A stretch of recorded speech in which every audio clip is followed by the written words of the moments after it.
What's up? What's up? What's up, everybody? And welcome back to TDPHINSTALK, home of the real Miami Dolphin fam and fans. Excuse me. And shout out to my Fin fam out there watching right now. Welcome to the live stream, guys. We're starting a brand new series with the Miami Dolphins, my favorite team, as you all know. What we're going to do in this series is pretty much break down every single position and all the players at that position who are currently signed and under contract on this roster. And we're going to break down what is the current state of that position and what that means for the draft and those individual players that are already on the roster. And as I've stated before, we're going to start this series off with the quarterback position, where the Miami Dolphins have Ryan Fitzpatrick, Josh Rosen, and Jake Ruddock, okay? Three quarterbacks who no one considers elite whatsoever, but at the end of the day, some of them have positive attributes that the others don't, and some of them have. It's just all across the board where they all have some things that the others don't. And then some of the guys are projects, but we're going to go dive deeper and deeper and deeper into the position and what we're looking like at this time. But before I do, shout out to everybody tuning in. Make sure you hit that like button. If you want to follow me on a daily basis, make sure you check me out on Twitter at TDPHINSTALK. My Instagram is TDPHINSTALK. My Facebook group page is also TDPHINSTALK. You can also find my content at DolphinsTalk.com. I'm on Instagram as well under TDPHINSTALK. We're a brand and we continue to grow as we're 5 subscribers away from 8,200 subscribers, ladies and gentlemen. Just 2 weeks ago, we were at 8,000, and now 2 weeks later, we're almost adding another 200 subscribers. So to all those subscribers who've joined in the last 2 weeks, welcome, welcome, welcome to TDPHINSTALK. There are 200 more of you all. I'm excited about that, and I hope you enjoy every single stream that we do. You're always welcome to email me directly, tdphinstalk@yahoo.com. If you have any questions, comments, or concerns. I may not get back right away, but eventually I do get back. You can ask everyone else about it, even if it's a week later. I'm just saying, I'm a pretty busy man these days.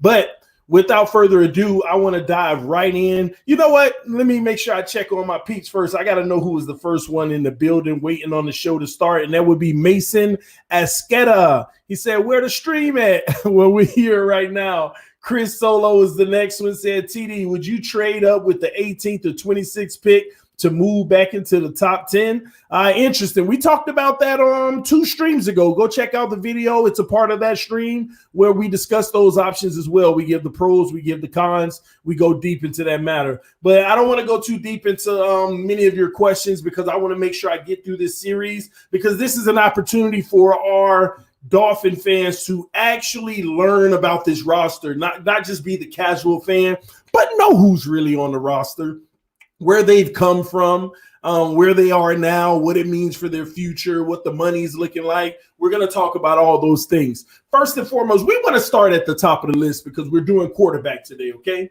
But we want to start right at the top of the list. All right, we already know the quarterback who's quote unquote slotted to be our starter next season is Ryan Fitzpatrick. Oh, hey, baby. You want to say hi? You come in, say hi. Hi, guys. Oh, you grabbing something? Yeah. All right, cool. Well, our quarterback, who is supposedly supposed to be our starter next year, is Ryan Fitzpatrick as of right now. The good old wily veteran. I want to break down information about Ryan Fitzpatrick just to give you all more insight on stuff you may have already known and stuff that you may have not have known. We all know that he's 37 years old, so he's long in the tooth, and it's a situation where we all know he's not the long-term solution at the quarterback position, okay? But he has provided a good spark for the Miami Dolphins as of last season and this season. We're hoping he can possibly either do the same thing. If he can do the same thing, that would be great. And we don't have very, very, very high expectations. I think this organization is really looking for him to lead by example, do his best in influencing the young talent that we have on the roster, and being a leader and showing everyone what a leader at the quarterback position is supposed to be. And I think that he's done a great job holding up his end of the bargain doing that, okay? But I want to go deeper in depth about Ryan Fitzpatrick. A lot of people don't know Ryan Fitzpatrick. Hey, he's a Harvard boy, man. Ryan Fitzpatrick, 15 years experience in the NFL, coming fresh out of Harvard, ladies and gentlemen, and actually did quite well at Harvard. I know from my understanding, he played Let me see. I had some notes here. He played 8 teams. Harvard Ivy League Player of the Year. That's an award that he won while he was in college at Harvard. Again, that's Harvard Ivy League Player of the Year. And I'm sorry, I mean he played for like 8 teams in the NFL. He was a team captain where he started in 2004. He started the entire season, which is really the only season that he played a full season, even in college, guys. Then you have 6 games in 2003. And then 4 games in 2002. So he never really, he only had 1 year being a starter at Harvard where he was the team captain in 2004. From that point on, he went on into the NFL to play for 8 different teams, and the most recent being the Miami Dolphins, as we all already know, right? Now, I want to talk to you all about some of the things that were scouted about Ryan Fitzpatrick when he first came into this league, okay? Here's what a few scouts had to say about him, all right? Ryan Fitzpatrick played in both conventional and shotgun type offenses. Streaky passer who lacks deep accuracy. Now, this isn't fresh out of college, guys. Good enough arm strength to make most of the short and medium throws. Good field vision. He will compete. Sounds just like him. Poised under game pressure, and that's where his strength has been with the Dolphins. Being poised under game pressure. He has courage, as we all know, doesn't mind taking a hit, doesn't mind initiating it. He needs to improve his footwork and speed to set up point. I don't know if we can fully confidently feel like he actually did that. He has good agility outside of the pocket, but lacks ball security. That's one thing he's always had an issue with, turning the ball over and getting and having sack fumbles as well. He fumbled in both the East-West and Hula Bowl games. In his biggest games in college, he fumbled in both, okay? Both games. Now, Ivy League competition was questionable, but coming out of college, he had all these good attributes and things he could work on, but the scouts also questioned his ability in basically play football in Ivy League. And the competition, there's a stigma that the competition just isn't there. But it does say that he did not look out of place in the East-West game, which are the best players, guys. Now, he has deliberate delivery. We know that to be the case. Always ready to throw the ball. We really know that's the case. And good athletic ability and combine workout. That is what the scouts said about Ryan Fitzpatrick coming out of college from Harvard, ladies and gentlemen. This is what he was, okay? This is what they saw him to possibly be. He had a lot of turnover concerns. They knew he was a tough cookie. He's poised under pressure, and he can throw the ball at the end of the day. And this was the obvious spelling of a late round quarterback. As you all know, he got drafted in the 7th round. Would you believe that Ryan Fitzpatrick is the quarterback on our roster that got drafted the lowest? If I'm not mistaken, he got drafted the lowest, 7th round, 250th pick. That's our guy, Ryan Fitzpatrick, who ended up becoming in my opinion, a very good, successful NFL journeyman. He started about 4 seasons in his he started a little more than that, but with injuries or getting benched and situations like that, I like to count about 5 seasons that he really put his imprint in this league as far as being the guy for the franchise, even though it was about a total of 8, if I'm not mistaken. But there's 5 good seasons that Ryan Fitzpatrick had. Now, one thing that I also want to break down about Ryan Fitzpatrick, here's the reality, guys. Here's the reality. We do all this talking about Ryan Fitzpatrick had a much more poised season this time. We have all those conversations, much more poised season. His structure in his game was better. But at the end of the day, when I did the research, everything looked the same, guys. Arguably, some people could literally argue this was his 4th best season. This wasn't the structured season of his career where this was his best season. No, it wasn't. It's just not true. This is the 4th best season that he's had as a pro. And this is Ryan Fitzpatrick. So is that really saying that much? He didn't have a breakout season. This is what he usually does. This is the type of season that got him noticed to be considered to be a starter. whether they should go with him, and he earned those rights. We'll go with him. That's what his career has always been. Yeah, we'll go with him. Yeah, let's go with him. At the end of the day, this is the 5th highest completion percentage he's had in his career. Not number 1 like he had this structured resurgence. Now his interception percentage decreased to 2.6. 2.6 interceptions for every 100 throws, pretty much. And that was pretty good, guys. That was pretty good. He 2.6 interceptions for all the throws that he had, though. And that he actually dropped his interception rate by a one full point percentage this season. So he did protect the ball better this year. Now, that is the one thing that when we say structured game, everything almost is the same, except he didn't turn the ball over as much. I don't see that as a much phenomenally better structured game. I honestly see this is where the debate comes. I see it as in the past, he threw up a lot of 50-50 balls and he was at the mercy of the receiver to make the play.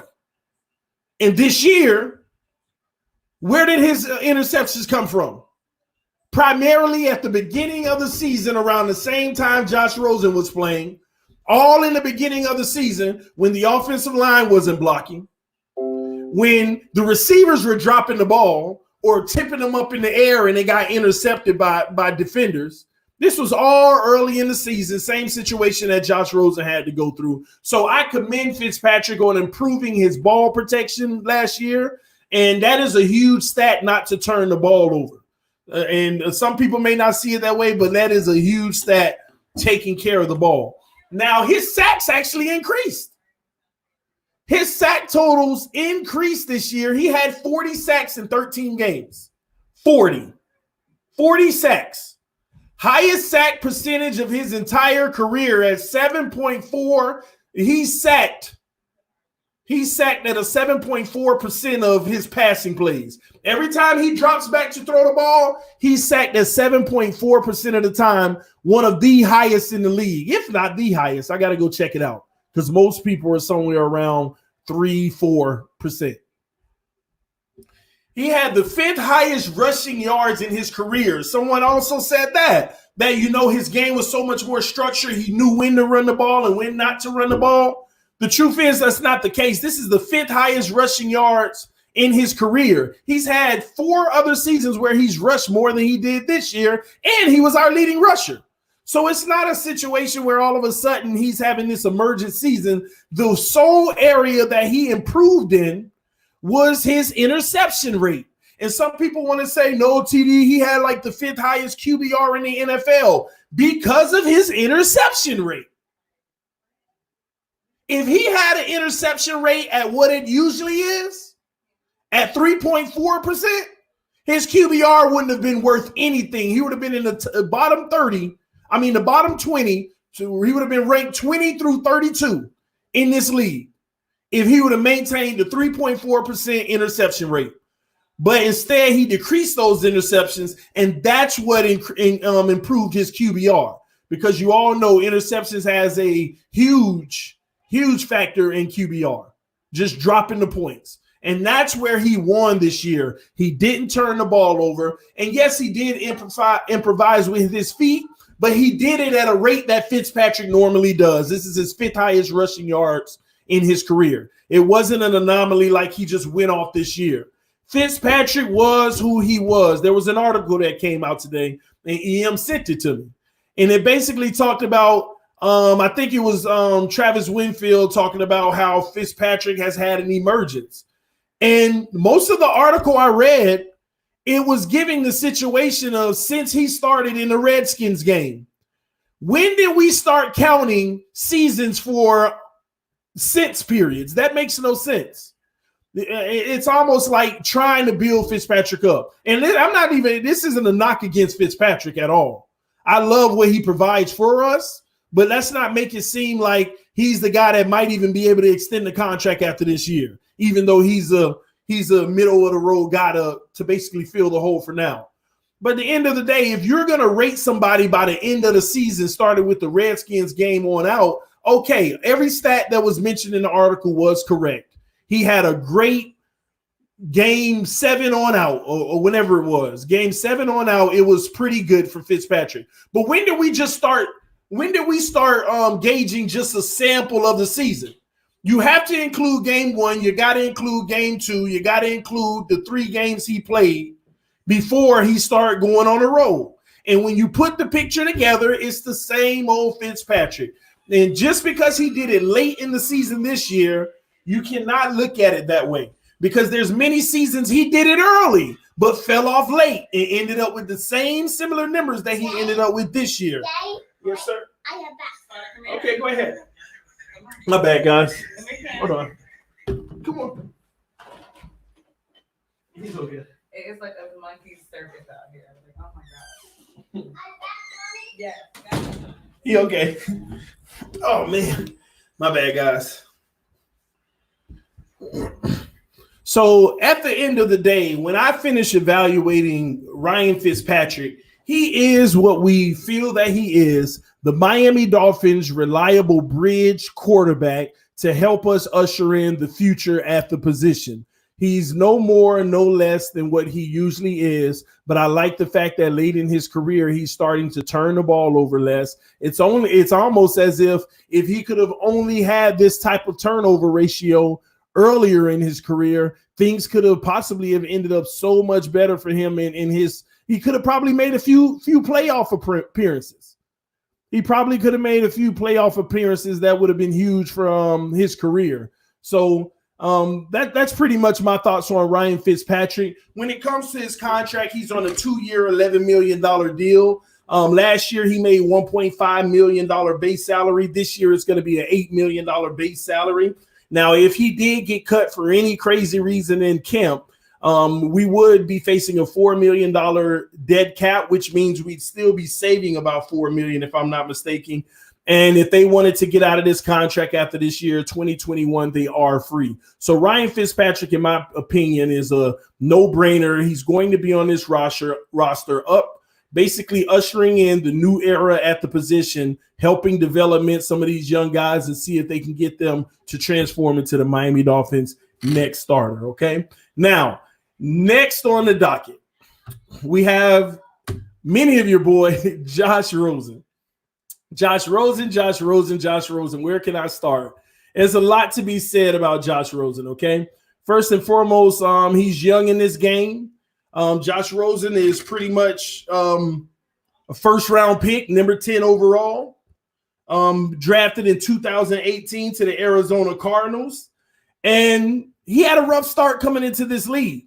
But before he got to this league, let's talk about what the scouts had to say about Josh Rosen. They said he has a showcase-ready passing posture from head to toe. He loads of natural talent. Second team all Pac-12 and ranked number 9 nationally in total offense with 329.1 yards per game. So he basically ranked 9th in the nation.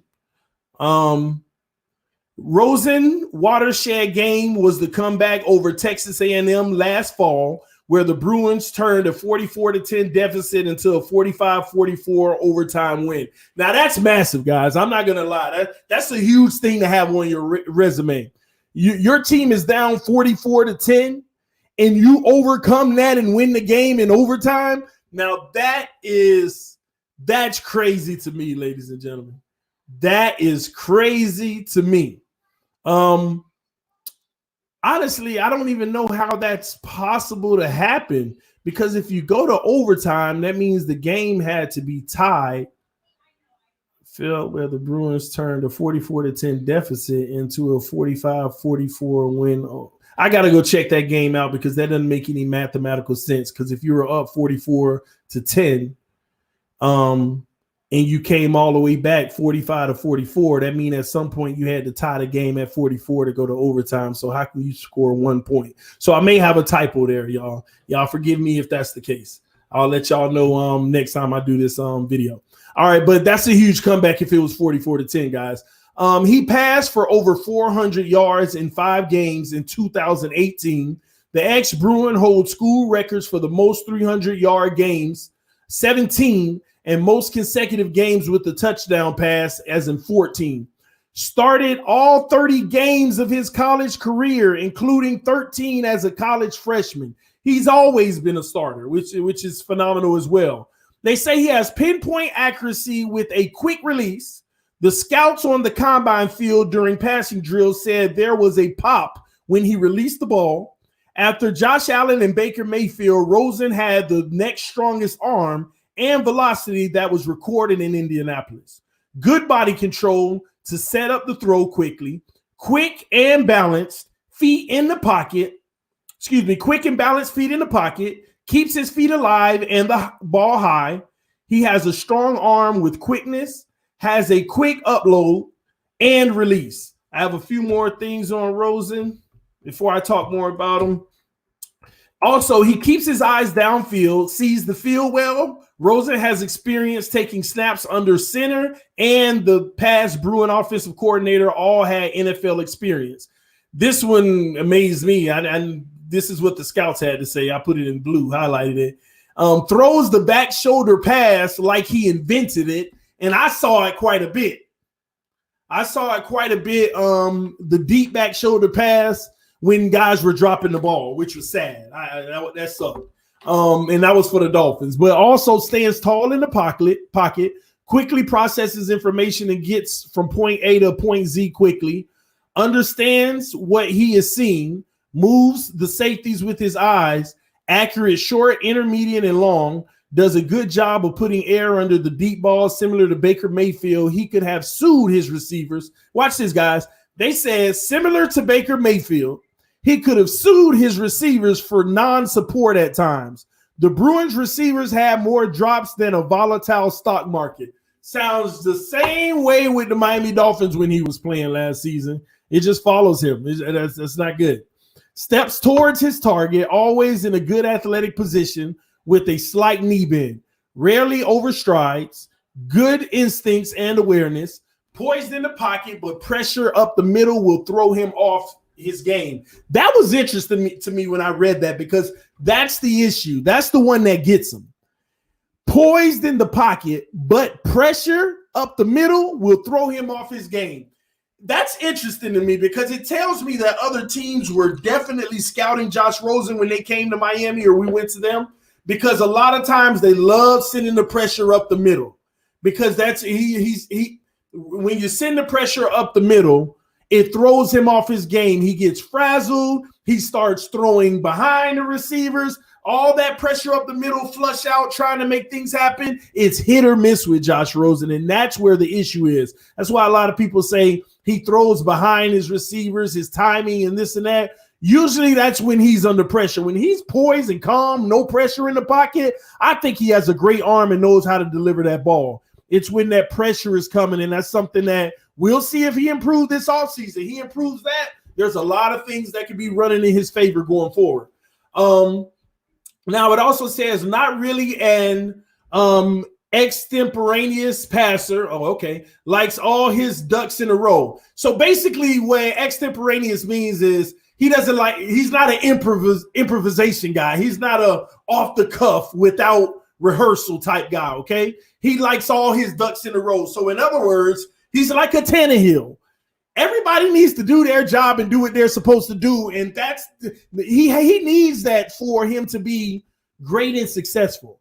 It's almost like Tannehill, honestly, because you need the right pieces around you doing their job. It can't be improvisation. That's why pressure up the middle and he has to improvise is not always the greatest situation. That's where a lot of his 5 picks came from last year.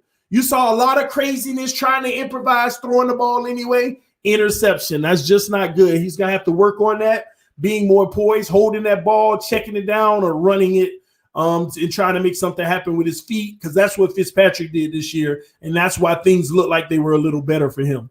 All right. It also says he can hit a target on the move with a tight spiral. Good ball placement. That kind of contradicts it, but one of them is hitting it on the move versus hitting it on the move under pressure.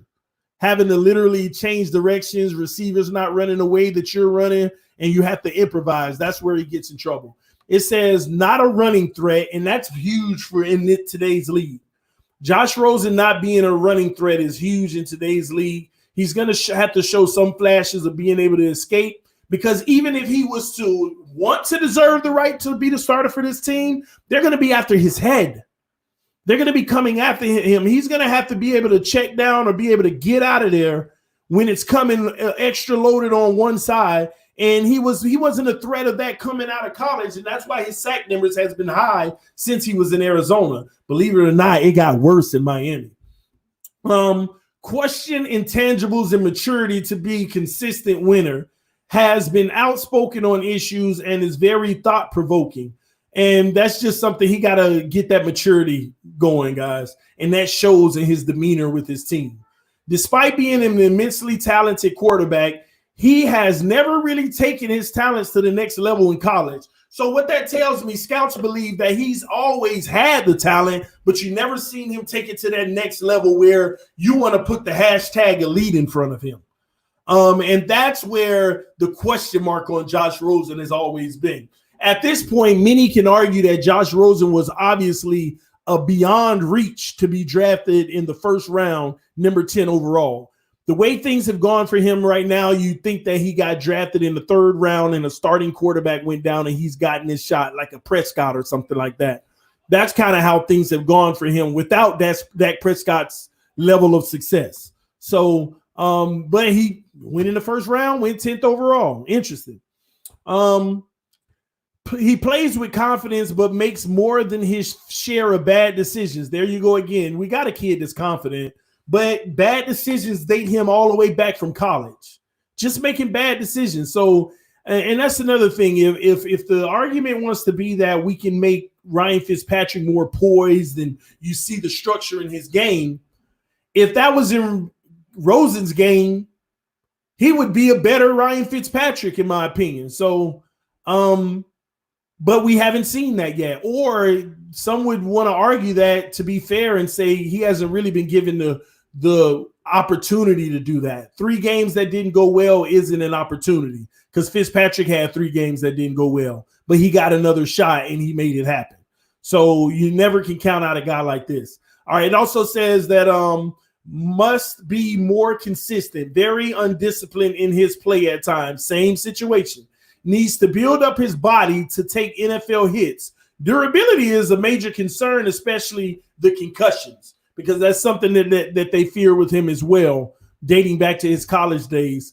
And just the simple fact that his body isn't the prototypical body. But one thing I will say, he played every single college game he was in, I believe 33 games, never missed the game. So that durability factor is solely off of how he looks physically. And you just wonder, the way his body is built, can it take the rigors of the NFL, which is interesting, because when you compare his body to somebody like Tua's, I don't see much of a difference, but one is obviously breaking down. The other one has been A1 his entire football career.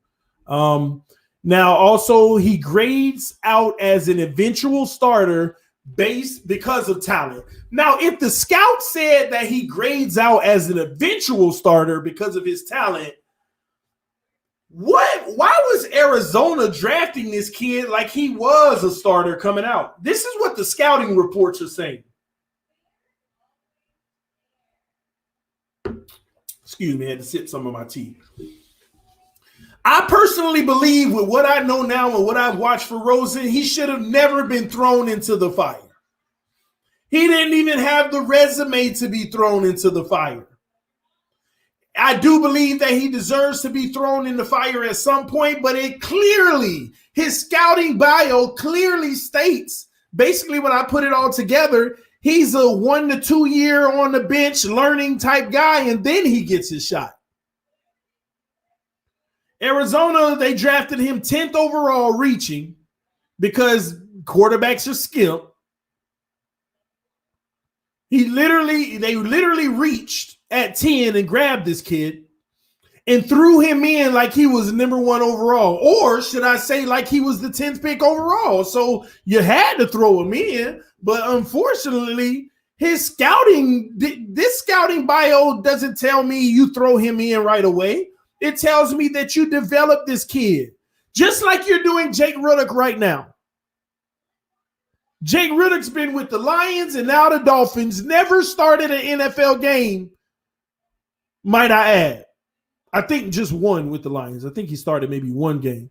But literally, and only threw like 3 passes or something like that, if I'm not mistaken. 3 to 5 passes or something. But come on. That's what Rosen should have been from day one. And I think that Brian Flores and those guys, they're doing the right thing. They gave him a little shot. And you know, hey, this bio even makes me think that they never wanted to play Josh Rosen. And not so much because of his skill. Because at the end of the day, Brian Flores and Chris Greer has the same bio that I have. They have everything they need on Rosen. So they knew when they were getting him, he was somebody to sit on the bench and see if we could develop. To see if he could develop. And I understand he looked good in college. He was his guy at his school. But when you compare him with the other quarterbacks in this league, I personally feel like regardless of him being that dude in his college, because he broke all his college records and did all that good stuff, he has the accolades at his school. But besides doing all of that, it looks like this kid should have never been rushed. People can easily say that Patrick Mahomes would have looked the way he looked right now if he would have started his rookie year. But I don't believe that. You never know. You might have been shocked to see Patrick Mahomes struggle his rookie year. He could struggle pretty bad. Do you know what a full year or two sitting on the bench behind a good leader can do for you? And I think that they did a good job by saying, we're going to sit this kid. And I'm honestly starting to feel like they always knew they wanted to sit Rosen, but Fitzpatrick was playing so bad that they decided to make the change to see if they could get a spark. And when they didn't get the spark, they said, let's not rush this kid. Let's put him back on the shelf where he belongs, and let's continue to develop him. And Fitzpatrick, go forward. He gives us and then they repeat it every week in the media. He gives us the best chance to win. He gives us the best chance to win. He gives us the best chance to win. Fitzpatrick, because they knew they had already got the samples that they needed.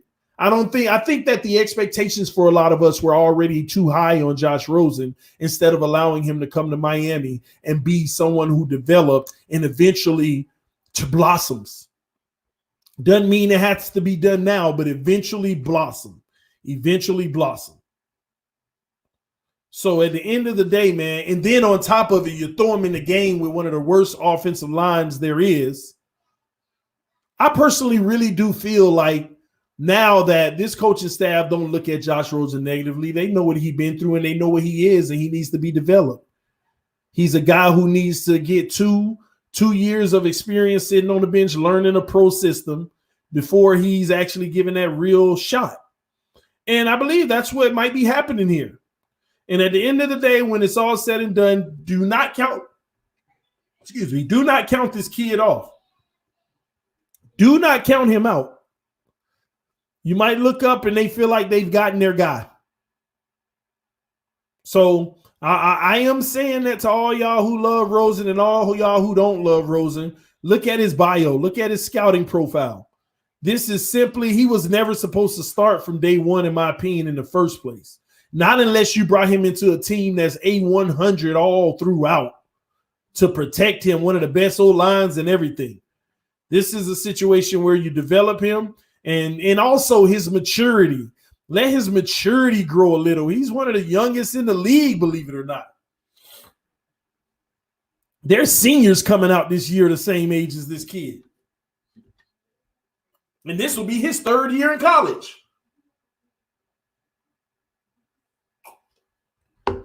Third year in college. So this is my take on it, guys. Josh Rosen per se. What does it mean, though?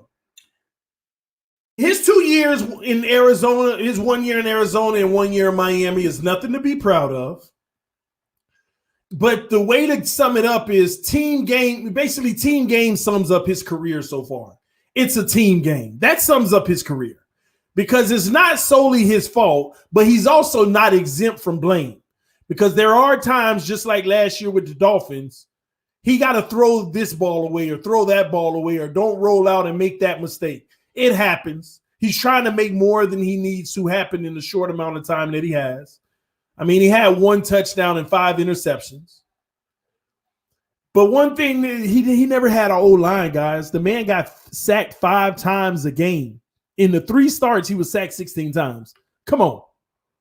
So, because if he got sacked 5 times, he was hurried 20 every game. That is not the environment you put a young guy like that in. 5 sacks a game? Come on, man. And matter of fact, the sad thing about it is he was sacked at a higher percentage than he was in Arizona. In Miami, he had a 12.8 sack percent. So every throw he threw, 12.8% of the time, he got sacked. And in Arizona, it was 10.3. And he had 45 sacks that season. It was even better in Arizona. So I know that's another reason why I feel like they took him out of the game, because they didn't have the right situation for this kid. It was no difference from Arizona, actually worse. So what are we doing by even putting him out there? Everybody want to make it seem like, oh, he got benched because he just wasn't ready. Yeah, you're right. He just wasn't ready. But at the end of the day, it's not viewed as being benched. It's viewed as going back to the game plan. I believe what they always wanted to do was sit him back there and develop him and see if they can make him an NFL quarterback. So at the end of the day, the conclusion on Josh Rosen is he's a project. He's a project on this roster. And when you have a project, that is not a negative word. That means that they are working on you and building you to become something great. And if they can succeed in that project, you will flourish. You will get the opportunity. You will get the opportunity, and I think that's exactly what's going to happen. That's exactly what's going to happen in Miami. They're going to continue to develop this kid, and when they feel that it's time to throw him to the fire, his ultimate test, he's going to have to show himself. And in this year, I think he might get that shot.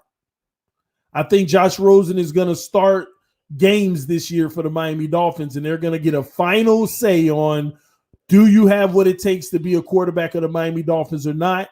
And if he gets pulled again, I think that the end of the project is here. And I think that's the reality of Josh Rosen, ladies and gentlemen. So we got a lot to look forward to in this situation. He has no reason to be scared of Ryan Fitzpatrick from a future standpoint, but he also has to perform better than Ryan Fitzpatrick for the coaching staff to feel like they can go ahead and move on. Because if he can play football just as good or better than Ryan Fitzpatrick, he's going to remain on this roster even the next year. And Fitzpatrick will be gone. He'll take Fitzpatrick's place, and whatever young quarterback we get have to prove themselves to beat Josh Rosen out. And if that happens, it happens. If it doesn't, it doesn't. That's how I believe they're going to play it out in Miami. We continue to feel like, hey, we're going to get our starter and we're going to get that guy a shot day 1 or day 2 or season 2. But that's the way that this format, I believe, is about to go. Rosen's going to have an opportunity to get that shot over Fitzpatrick this year. And if he thrives in it, it's going to make the Dolphins easily move on from Ryan Fitzpatrick in 2021, which the contract is set up to do anyway. And then Rosen's going to be the starting quarterback for the Miami Dolphins. And whoever we drafted, which we shouldn't be throwing in the fire in the first place, will literally compete in camp with Josh Rosen. They can't be just as good as Josh Rosen. They have to be better. Because if they're just as good as Josh Rosen in camp, then Rosen's going to start. Because they're going to let that just as good get even better, developing behind him to take the reins eventually. Because it's always going to be that competition where you got to be better than the guy in front of you to take his spot. And I think that that's just the trajectory of how this entire thing is going to go down. And one of these new guys can come in and blow him out of the water and trade places with him instantly. But if they could at least get Josh Rosen to be as good or better than Ryan Fitzpatrick, then he's going to be on this roster even longer, ladies and gentlemen. He's going to be on this roster for years to come as either the guy who's always competing to start or the solidified backup. That's exactly what it's going to be at the end of the day. That's why it's interesting on the thought that Josh Rosen could actually end up being traded. The salary's too good for that right now. And what would you get for him right now? Are you trying to trade somebody for a 5th pick? If you see what I'm saying here, you might as well keep the player and continue to develop him unless you actually feel that you already know he just ain't the guy. But right now, I don't see that. This is where it stands for Josh Rosen. He has to earn his own. All right, so moving right along, I want to go with the last guy on this roster, okay? I want to go with the last guy on this roster. Now, this was interesting to me. This was interesting. Quarterback Jake Ruddock, ladies and gentlemen. Oh, and by the way, back to Josh Rosen for a second. Just give you a quick update on his numbers. In 2020, he has a dead cap of $5 million, believe it or not. I know his average salary is about $2 million a year, but his dead cap this year is actually $5 million. So I couldn't even see them releasing Josh Rosen this year at all. I mean, just literally just taking a $5 million dead cap for a guy who's making a base salary of 1 point something million or something like that. No, I don't see that happening. Now in 2021, they also have dead cap on Josh Rosen for $2.9 million. Even next year is dead cap on Josh Rosen. His 4-year, almost $18 million contract was fully guaranteed, as you all know.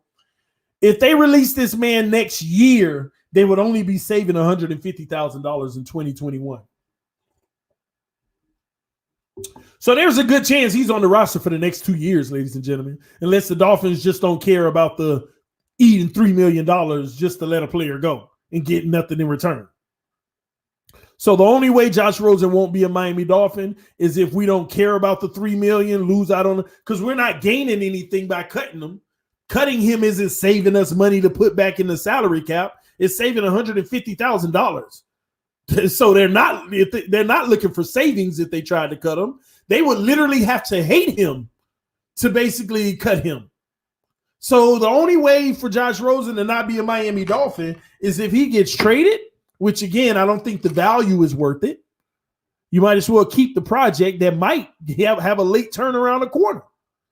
Or you cut him, which the numbers just don't add up in doing that. It makes no sense. So I think this kid will be on the roster for the next 2 years, and that's why I believe that's what's going to happen. Fitzpatrick's last season, Rosen's still going to be given a chance this year to bypass him. And he has a shot to do it. We'll see. That's all up to him, guys. Anywho, back to the man at hand I wanted to talk about, and that is our boy Jake Ruddock, man. Jake Ruddock.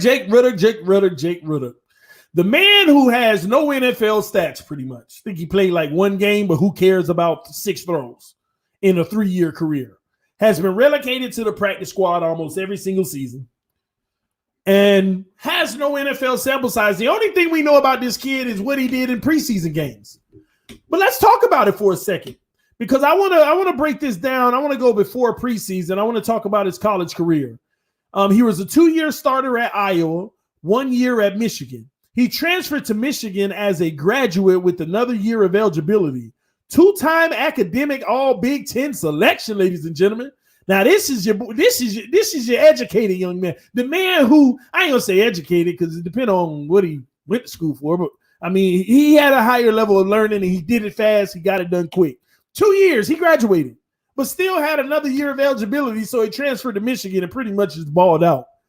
Became the 2-time academic All Big Ten selection. This is intelligence, guys. A guy who can go ahead and he has a good ethic. I'll just put it like that. He improved drastically as a senior under Jim Harbaugh's tutelage.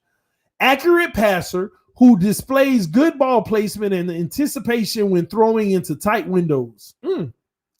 Very intelligent player who is capable of calling protections and audibles at the line of scrimmage.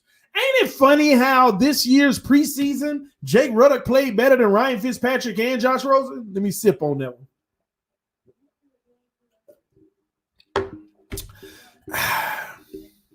Isn't it funny?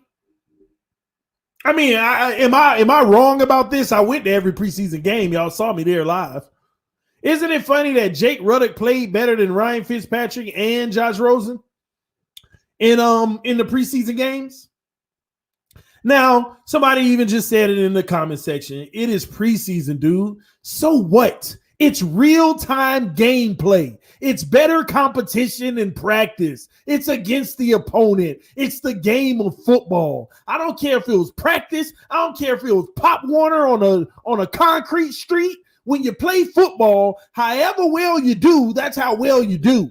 And he did better than Ryan Fitzpatrick in preseason. He did better than Josh Rosen in preseason. But isn't it funny how Ryan Fitzpatrick and Josh Rosen's preseason play carried into the regular season? Ryan Fitzpatrick in the regular season at the beginning looked just like looked just like preseason. Same Ryan Fitzpatrick, how he played in preseason was the same way he started the season. So I don't want to hear nothing about it's preseason. Same thing with Josh Rosen. The way he played in preseason wasn't that much different than how he played in the regular season. They both were not. But Jake Ruddock commanded the offense, audible, ran the plays, and even had some game-winning drives, ladies and gentlemen. And what I'm trying to get out of this is preseason, regardless of preseason, what you have to understand is what I saw from this kid was a poised game. And what they said in his scouting, when they scouted him out of college, it's true because we witnessed it firsthand. It says very intelligent player who is capable of calling protections and audibles at the line of scrimmage. I personally believe that Jake Ruddock probably learned more of that playbook before Rosen and Fitzpatrick. He probably liked the playbook down better than them because when I saw him play against Atlanta in preseason and I saw him in Tampa Bay in preseason, what I saw of that kid in the game, he was calling audibles. He was in a hurry-up offense trying to win the game at the end, in which he did, and he was audibling, calling protections. So at the end of the day, let me be clear about something. Don't dog a guy like Jake Ruddock or write him off and be like, bro, it's preseason and stuff like that, just because he's the third-string quarterback. We understand that Jake Ruddock got drafted in the 6th round at 191, but we give Fitzpatrick, who was drafted in the 7th round, more respect than him, and rightfully so, because Ryan Fitzpatrick has 15 years in this league. But wake up, ladies and gentlemen. Go to Ryan Fitzpatrick's first 3 seasons in the NFL. The man barely played. So go to Ryan Fitzpatrick's first 3 seasons in the NFL. He barely played. So what's the difference from Jake Ruddock? Can he not become a very good journeyman or be more poised and put together than Fitzpatrick and maybe become an NFL starter? I mean, what do we got the guy on the roster for if we're not trying to build him out of something? Some people think that we're just automatically trying to build a good backup. No, everybody should be pursuing to be the starter. Everybody. Now, that doesn't mean that Ruddock is going to make the cut if we draft another quarterback. But don't be surprised. Listen, ladies and gentlemen, this kid is going to be given a shot just like everybody else. Some of us act as if this guy goes into camp and plays better than everybody, that Flores should still cut him, and whoever Fitzpatrick, Rosen, and whoever else is the guy because of where they were drafted and they hold value. That ain't how this work, man. That ain't how this work. He should be having aspirations to be an NFL starter in this league. And who knows? I was impressed with what I saw from him in preseason. But y'all, if some people want me to not care about preseason, then why do we even put him in the game? Why do we even play him in preseason? Oh, well, TD, he's just a guy so the other guys don't get hurt. Stop that. Everybody on the roster has been given shots. If you continue to improve and you continue to get better and you look good at what you do, you earning your way in this league. You never know when your name gets called, and what you do in that moment is going to mean a lot. Do you know how many quarterbacks last year didn't know that their name would get called and they got called? Do you think the quarterbacks that started for the Colts last year knew that their name would get called so fast? Do you think Tannehill knew his name would get called right away last year? Do you think Cam Newton know or not if his name's going to get called? Do you think? I mean, this is how it works. Guys all over the NFL on certain rosters. You think Dwayne Haskins knew if he would get called to play starter last year? So at the end of the day, man, I'm not going to write a kid like Jake Ruddock out. If he continues to improve, that's why they signed him on a futures deal. Because if he continues to improve, they have something there that they feel is necessary to hold on to him. Otherwise, why in the heck are they signing this man on a futures deal? If that's the case, why? Why are you coveting him that much to where other teams would have to pay a bigger premium, or you can match it? Why? No, man. They see something in this kid. So at the end of the day, I'm not going to write him out, all right? They said he also displays good pocket awareness and mobility, can escape the rush and make plays outside the pocket. And I like that too, which he was doing in preseason. He lacks ideal size and arm strength, and his body, the way he looks, isn't ideal. And his arm strength, nobody's ever felt like he had the cannon of all cannons, but he's a deliverer. He's a guy who delivers the ball where it needs to be. You just never seen him much in that deep ball play action game or anything downfield like that. He has to have a perfect throwing platform to drive the ball down the field. So everything has to be perfect, in other words, in that situation. When forced to throw on the move, his passes lack zip. So these are the things that they were concerned about. Which, has he improved? I saw improvement in these areas whenever I watched them all preseason, and the reports in preseason, and the reports coming out of training camp last year.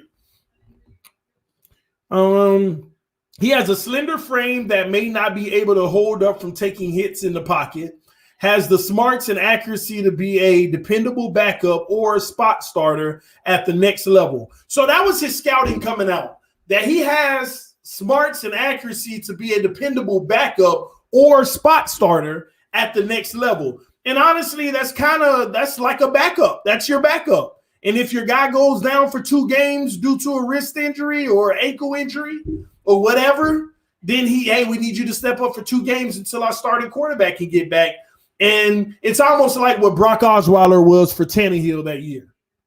It's exactly what Brock was for Tannehill whenever it was Brocktober all of a sudden. What else? They also said he wasn't invited to the combine in 7th round projection, and he ended up getting drafted in the 6th round. So they projected him in the 7th, and he ended up getting drafted in the 6th at the end of the day. All right. So Jake Ruddock, the conclusion on Jake Ruddock is easy, guys. Who knows? Who knows? But one thing I do know is this kid's been vocal. He's been joining the team community events. The kid's been very active. He knows that playbook, and I bet he's learning that Chan Gailey one right now. And he's going to be ready for camp. That's one thing I will tell you about Jake Ruddock. He's going to be ready for camp. And honestly, if you ask me, that's who Josh Rosen needs to worry about more than Fitzpatrick, because Jake Ruddock is on the rise as well. He played better than Josh Rosen in last offseason in camp. And at the end of the day, Josh Rosen can't let that happen this year because Ruddock is on the rise. And I know people always brush off the 3rd string guy, but he's on the roster for a reason. We don't have just dodo dummies on the roster just to say we got 3 quarterbacks. They see something in him, and and he's been playing with the scouting team. He's been helping play with these guys that's been developing, and he gets his opportunity to show who he is. And it just depends if the Miami Dolphins will view him as a guy who can continue to make strides to get better and better. So we'll see. So good luck for Jake Ruddock in that regards. Let me get this off for y'all. Man, one moment, guys. All right, so that's your boy Jake Ruddock, man. So at the end of the day, Ryan Fitzpatrick, Josh Rosen, and Jake Ruddock, these are the 3 quarterbacks that we have on the roster. And at the end of the day, none of them have security on this team. And this is more the reason why we feel like the future has to come. We need the future quarterback for the Miami Dolphins to rear their head. And we should find out this year. We already know it's not going to be Ryan Fitzpatrick. But we're going to find out an answer on Josh Rosen this year. We're going to find out an answer on Jake Ruddock this year. And if we get a new quarterback on this roster, we're going to find out. This is the year of answers at the quarterback position. Doesn't mean we're going to get all the answers, but it's going to give a revelation for at least two of these guys on what their future holds with the Miami Dolphins. And we already know what Ryan Fitzpatrick holds. Rosen's and Ruddocks will be determined this season. I can tell you now, going into 2021, it'll be hard to see both of those guys on the roster. So stay tuned. We'll see how that goes.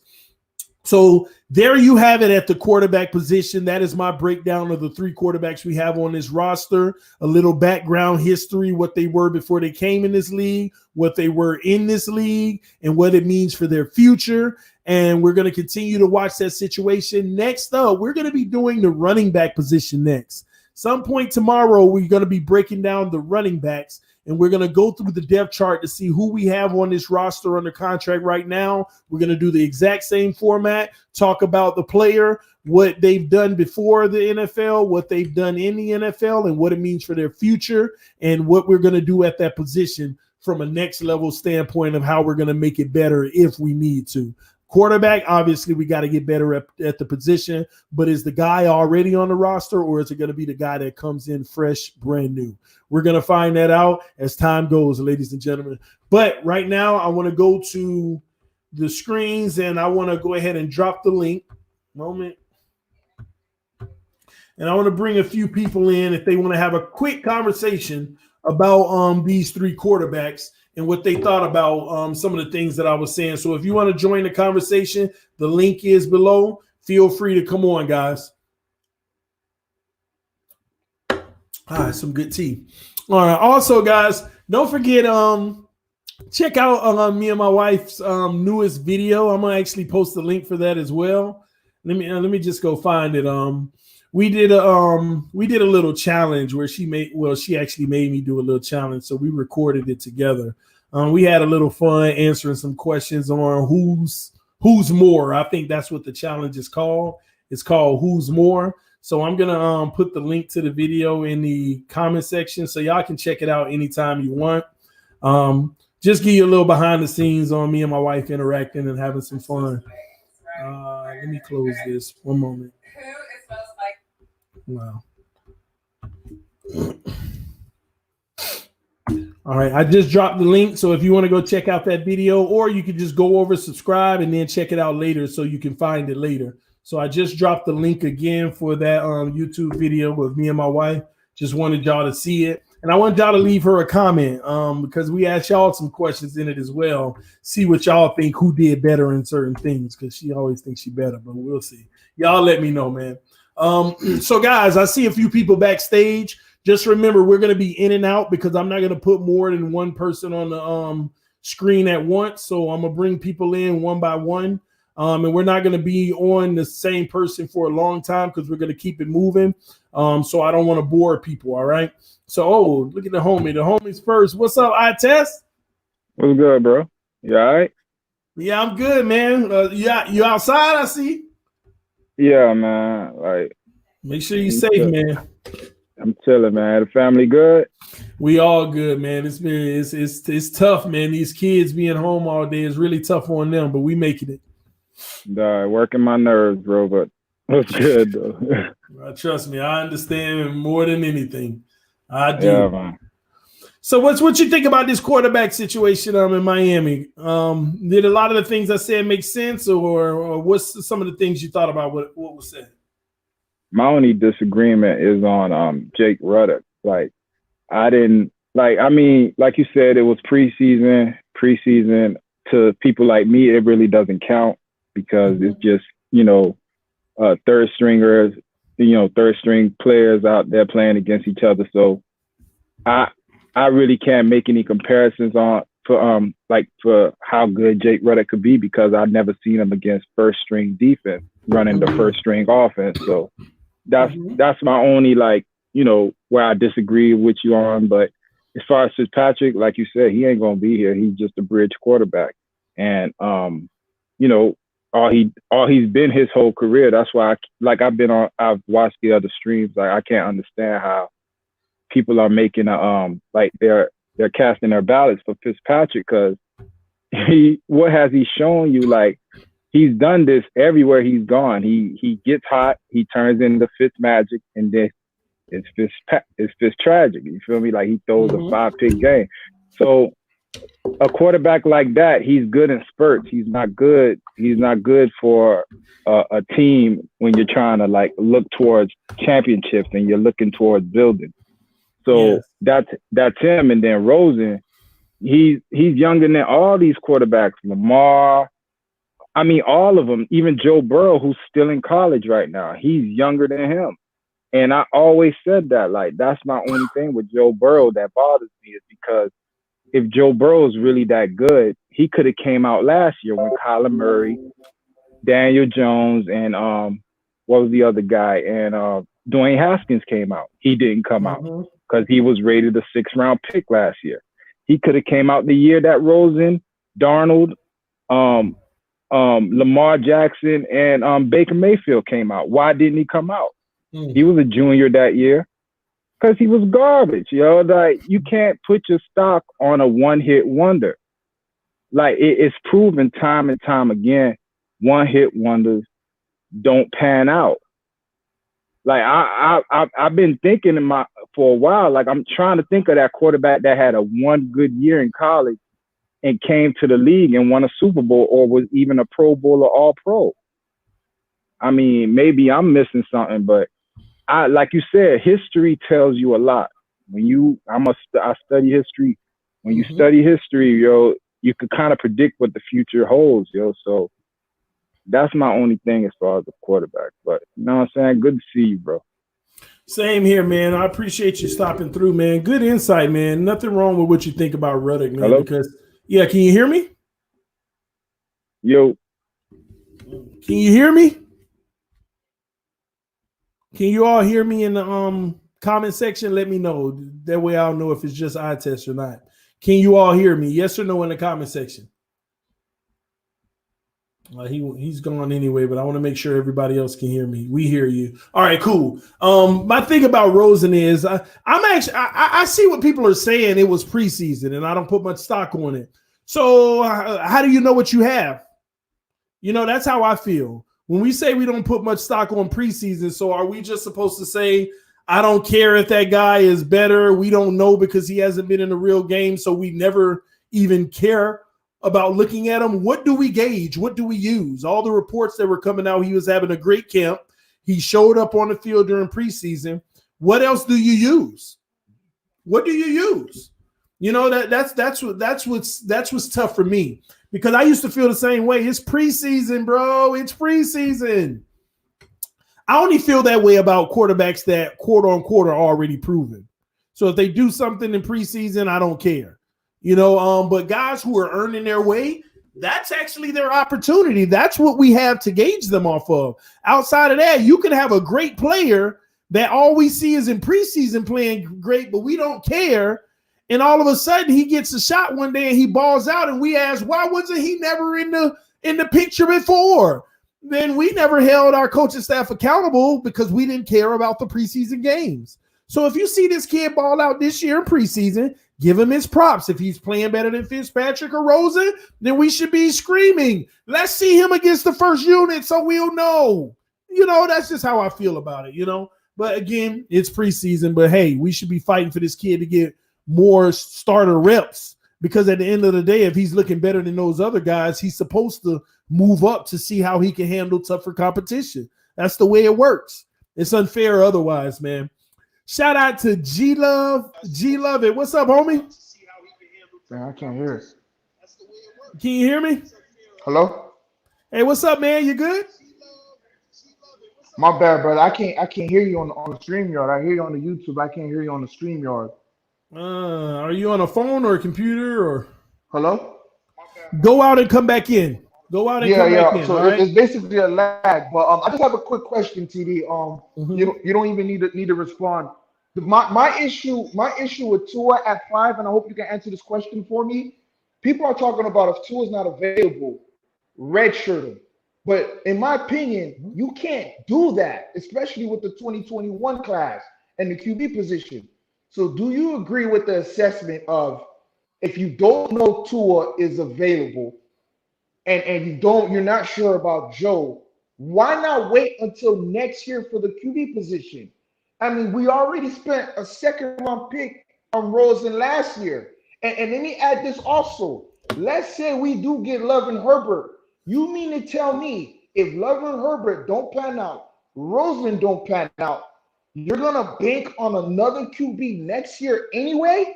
Like, come on, man. Like I said, I'm gonna hang up, and I would love to know your response to that, because I don't know why the fan base wants to force a QB, force it. Why force it? We have all these picks. Let's make use of them. Let's build an offensive line. Let's build the defense. Let's do something. But thank you for the call, man, and thank you God for another day, and God bless. Same to you, man. Thanks for coming through and asking the question. Now, that was a lot there, and I'm gonna try my best to handle it all. Okay.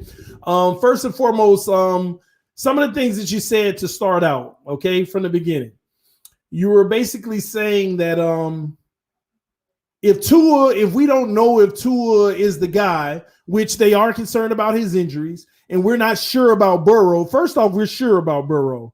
It's just that I don't think we're willing to pay the price that it's going to cost to get him. So if we're not going to pay the price that it costs to get him, I understand the notion of getting him out of the equation.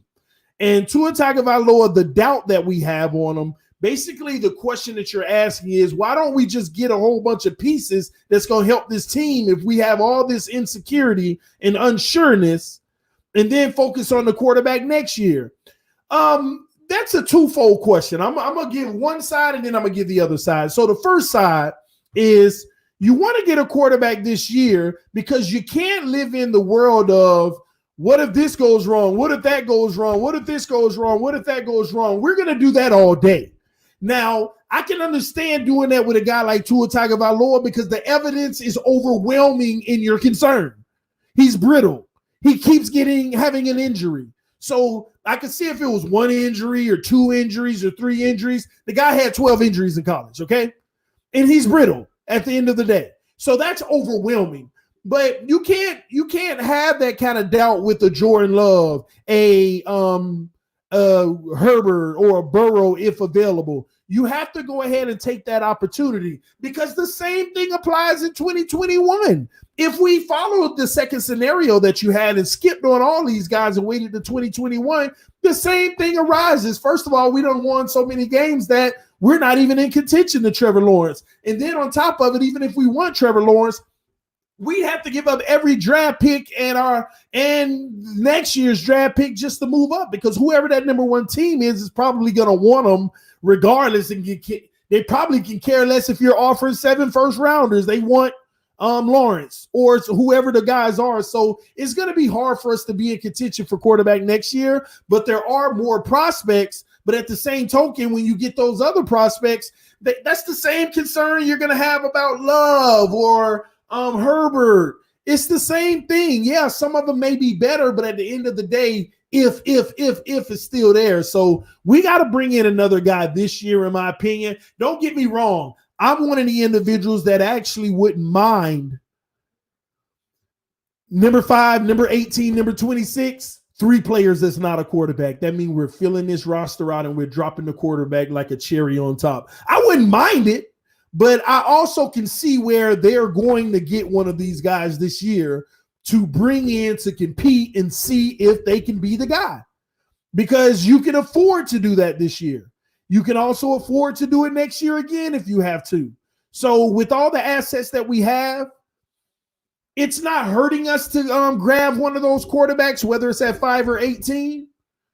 But I understand the other approach of being what you may consider more efficient by grabbing 3 players that's going to be able to fill holes and start day one versus grabbing a quarterback and 2 players and hoping that quarterback works out. I get that notion, bro. I'm with you on that. But at the same token, we can afford to get one this year because he might be the guy or he might not. And then we'll come back again next year if necessary and get another guy. He might be the guy. He still might not be. So this is the part of the game. You still got to go try to fill those holes. You don't just put all your eggs in one basket waiting for next year. And you don't do it this year by moving up to try to draft a guy like Tua Tagovailoa, who is injury prone.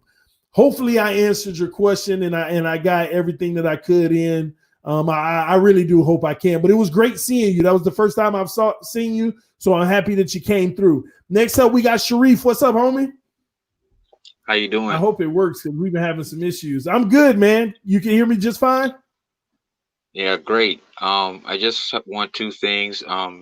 We were talking about breaking down the 78 players on the roster. So I went and looked up the CBA, and according to the CBA, there is 2 more added from the 53 to the 55 active roster. And you can bring 2 players back after week 6 from the IR, which is a new change. And then also the article of Armando Salgado about what Tua Tagovailoa was doing in the last month, which he was trying to sell himself because of his injury.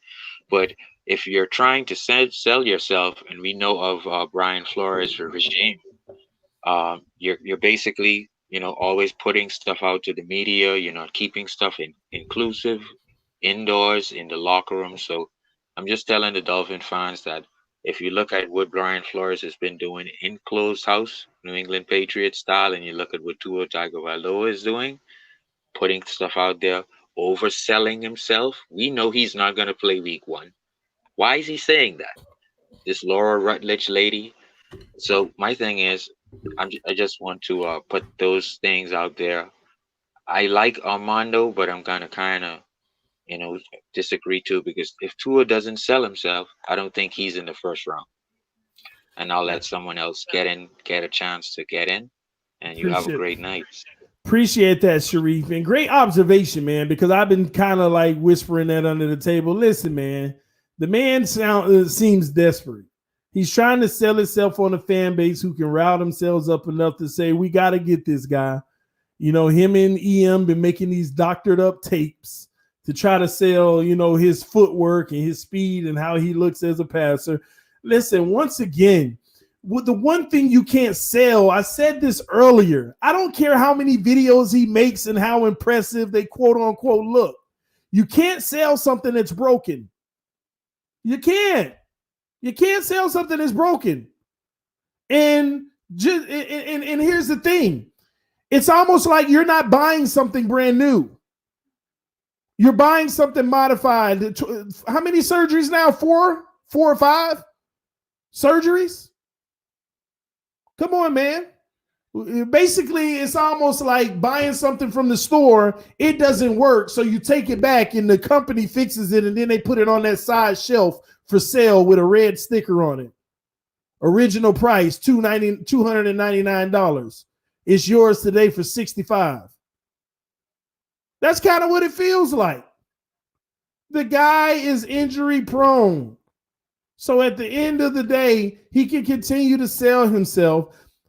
At the end of the day, we just got to see what the Miami Dolphins are going to do. Are they going to gamble because everybody knows it's a gamble? And then the people who want to argue that to everybody in the draft is a gamble, TD. Yeah, but whenever you're gambling, there are different odds. There are different odds in gambling, ladies and gentlemen. Okay? There's a such thing as a 1-to-1 and 100-to-1. One is worse than the other, a whole lot worse, 100 times worse. So there are odds in gambling. And some are in the best favors. And at the end of the day, when I look at the lines, it just don't add up for me. That's too big of a risk at number 5. See, this is the type of guy you're supposed to be debating. Do you pick him up at number 18? The talent that he has is superior.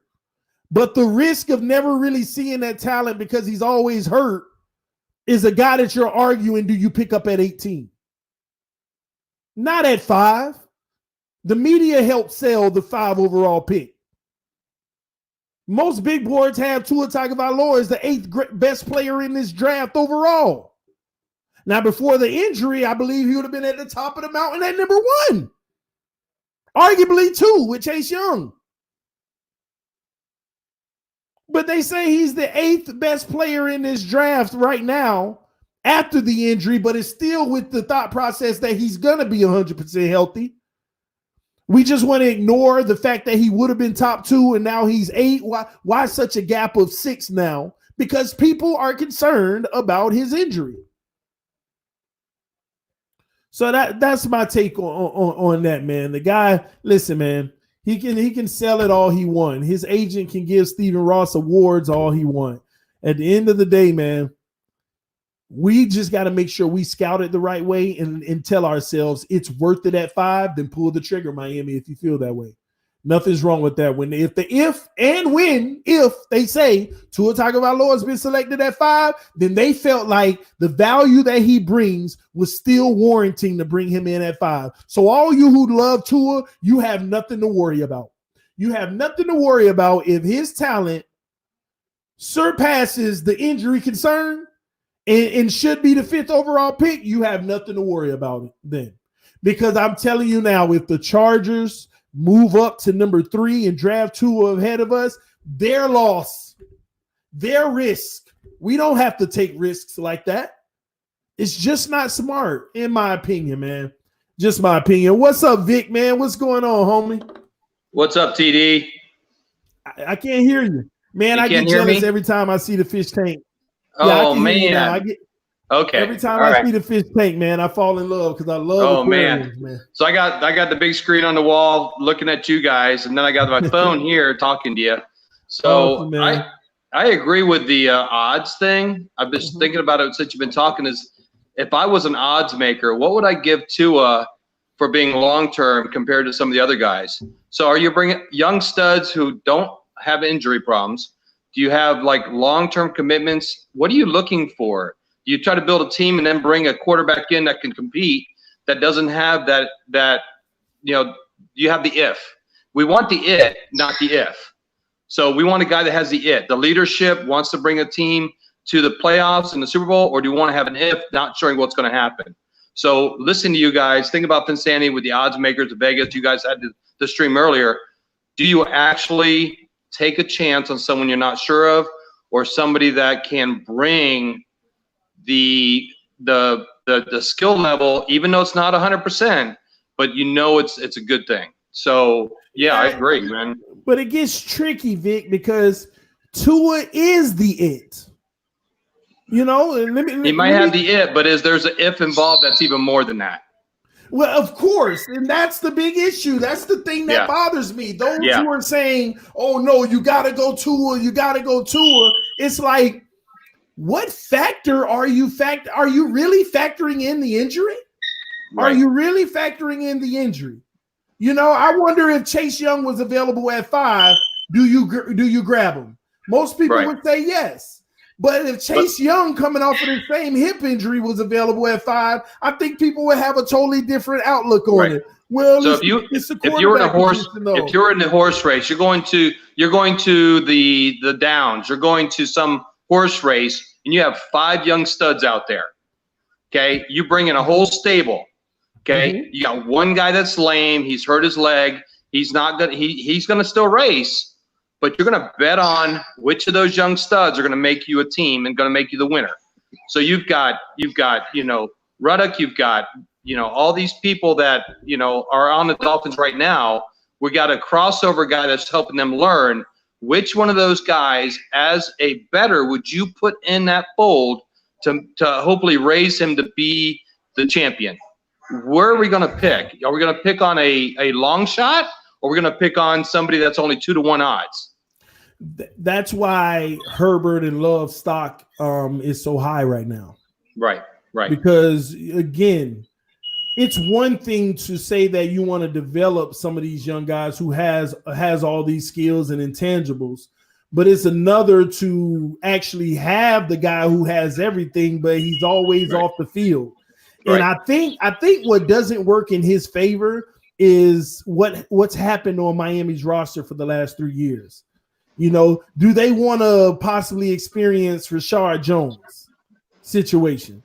Do they want the Albert Wilson and Jakeem Grant in and out of the lineup? You know, do they want the years of Devontae Parker being hurt and hoping that in his 5th season now we can get the consistent play? But would he even survive to year 5 if something like that happens? Now, all this is a long shot. Remember, the factor still remains. Tua Tagovailoa can come into this league and don't have any injuries. Oh, blow it up. Be the next Hall of Famer, right? Right.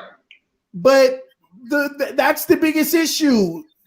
I get all that, but why are people encouraging us to ignore the injury concern because of that possibility? Because there's also a possibility that he could come into this league and be a bum. Not likely in my eyes, but it's still a possibility. So what do you play the odds? Do you play the odds for somebody that's a 3rd or 2nd round that can be the person that's going to go and lead an average quarterback or above average quarterback? Yeah, we all want a good quarterback. I've wanted a good quarterback since Marino. But we've had White, we've had all these other quarterbacks that are just average. Mm-hmm. So we want above average. We don't want them to have to win it for the team. The team has to win it for the team. It's not just about the quarterback. Build a great team. The quarterback will make the, like you said, cherry on top. Exactly. And you hit it right on the head. We don't need a quarterback to win it for us. That's right. We need the team to win the game, and that includes the quarterback as a part of that. Right. Think about it. Dan Marino was the prototypical guy to win it for us, and he didn't. Nope. We waited every year. We waited every year for him to actually win it, but the team couldn't win it with him because they didn't have enough behind them. The running game, whatever excuses you want, we did not have the team to win a Super Bowl with him because we couldn't support what he could bring. We had to make sure that, Marino could throw it. He could do I watched every game of Marino's career. He could not win it without having everything around him. So we build the O-line, the defense. The defense is doing great right now. The O-line needs to be built up so that we can take an above average quarterback, no matter who it is, and you build the support. Yep. I totally agree, Vic. And here's the thing, man. My true honest feeling of it all, I already know. I mean, the odds are they'll select a quarterback at 5, but listen, man, my heart goes with select a quarterback at 18 if one of the 4 is available. May not be, I get it, but there's too much talent on this board at 5. Then that the only risk you have is hoping they don't become a bust. Right. Versus your other options at quarterback, and 2 of them are developmental, and 1 of them is injury prone. I mean, when you're picking in the top 5, you don't want those kind of concerns. That's just where I come from. People can disagree, and I agree with your disagreement because it's just a different philosophy on the risk. So nobody's really wrong in this, Vic. People that say you got to get them at 5, even people that say move up, their philosophy isn't wrong with the type of talent that Tua is. I could see the argument of go get him or you better get him at that point. Take the risk, especially with the way that we've been.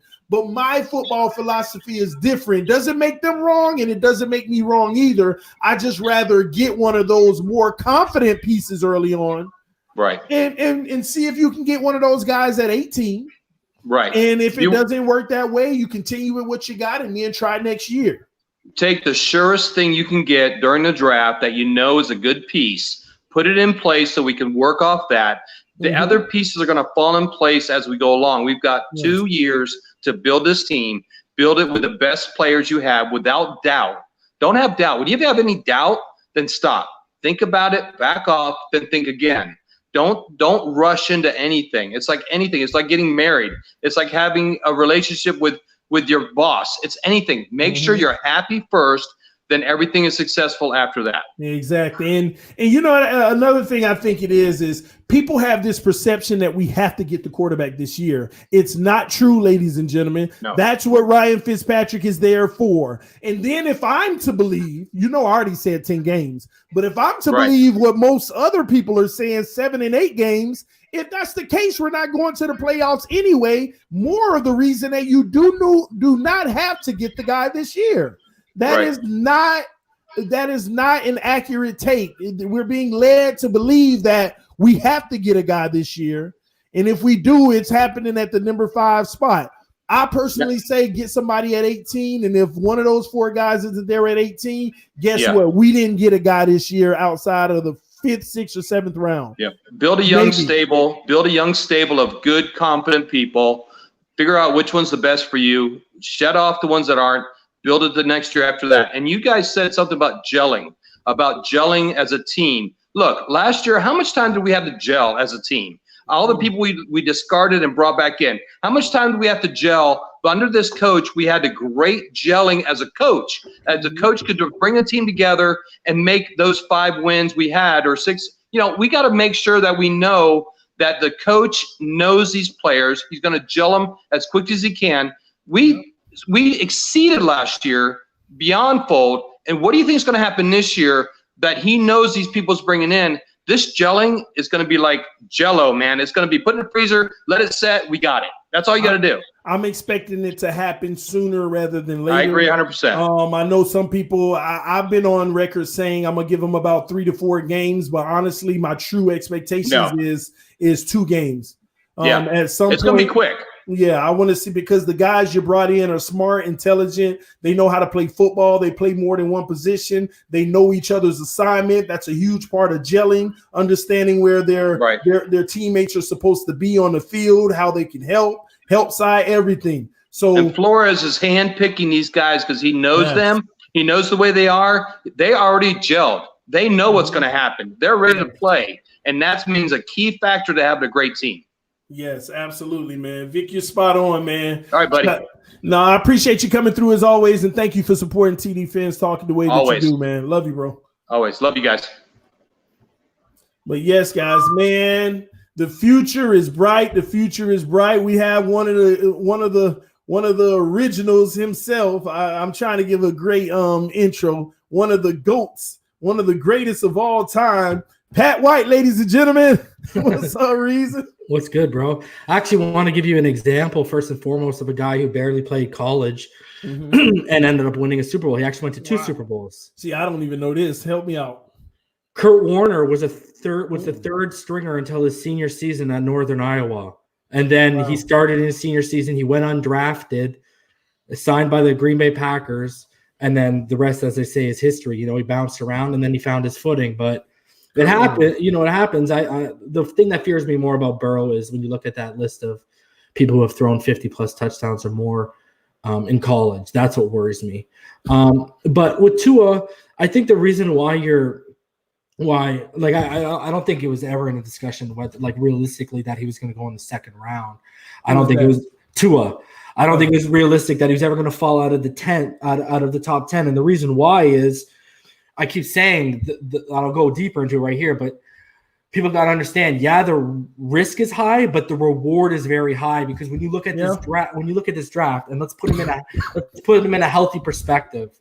When you put him in this draft, he is only one of a handful of blue chip prospects in this draft. When he's healthy, okay, the durability issue, that's aside. But when he's healthy, you know, when you talk about blue chip, you're going to talk about what?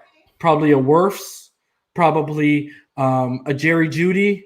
Well, I wouldn't even put Jerry Jeudy because we had this discussion earlier. I think Ruggs is making a case to be that wide receiver 1. But, you know, Isaiah Simmons, blue chipper. Okudah, blue chipper. Chase Young, blue chipper. Can we call Derek Brown, blue chipper, right? Tua, when he's healthy, blue chipper. Can we call Burrow a blue chipper? You know, you can get away with calling him it. You mean Burrow? You could get away with calling him one. You're going to push him in. You'll push him in. Yeah. So, I mean, we've named like 6 guys. You know what I mean? So I think, and that's pretty much, you know, where it starts to end. And that's the tough part about it, though. 6, well, we named 7, but that's blue chippers, and we get to pick at number 5. Yeah. So we have to ask ourselves, and like you said, it's a case of the injury concerns are one thing, but does the talent outweigh the injury scare? And that's why I reason with people, no pun intended. I reason with people when they say you still got to go get them at 5. I reason with that. I don't disagree per se or argue with it. I just feel differently, but nothing's wrong with that thought process. Yeah. Nothing's wrong. Like I said, if we get Tua at number 5, I'm not like, oh, why did we? If we move up, I'm like, why did we? Of course. You'll be happy we didn't trade up for him, is what you'll be. I'm very happy we didn't trade up. Yeah. And if we get him at 5, I know that my front office took a gamble. Now let's see if it paid off. Because there are elements of football we are going to gamble on a player, even if that's Rosen, whoever it is. We're going to gamble at times. It's just making sure we're evaluating the risk in the gambles, the odds, you know? It's like playing a game where you got 1% chance of winning versus playing a game that you got 50% chance of winning. Which game do you want to play? You know, why would you go with losing your money? Even though that's not the case in this scenario, it's a lot closer. But at the same token, I'm going to always weigh those out. It's tough, Reason. It's tough, man. Because if you get it wrong, it's a big bummer, right? Yeah, and another thing that I'm surprised a lot of people didn't really cover, it kind of like went under the radar compared to his videos at least, was last Thursday, Mike Garofalo reported that Tua participated in a voluntary medical recheck facilitated by the NFL Combine with an independent doctor, so outside of his camp, that was selected by NFL team physicians. Mm-hmm. So what was the outcome? Results, and the quote, results were overwhelmingly positive. Okay. And Ian Rappaport did that, and Mike Garofalo put that report out there. So I'm kind of surprised that, like, to me, that's more important than the videos, because that shows me that, because I agree. A lot of people were worrying, right, TD? A lot of people were like, okay, is this whole healthy narrative coming from his camp? Is it true? Because we're only getting information from his camp. So the fact that they sent an independent physician in there selected by NFL team doctors shows me that. That's really good to hear. That's really good to hear, because I don't want to hear nothing coming out of his camp. I can care less about what comes out of his camp. But when I'm hearing information like that, independent physician, okay, that's validity.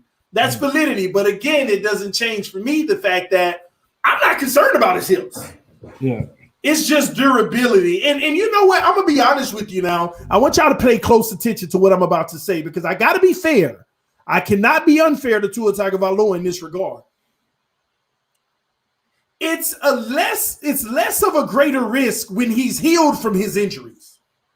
Because there are players that come into this league with the injury lingering and it's still being a concern. From my understanding, his injuries are of no concern because they're fully healed, every single one of them. His hip even back to where it needs to be. So there is less of a risk.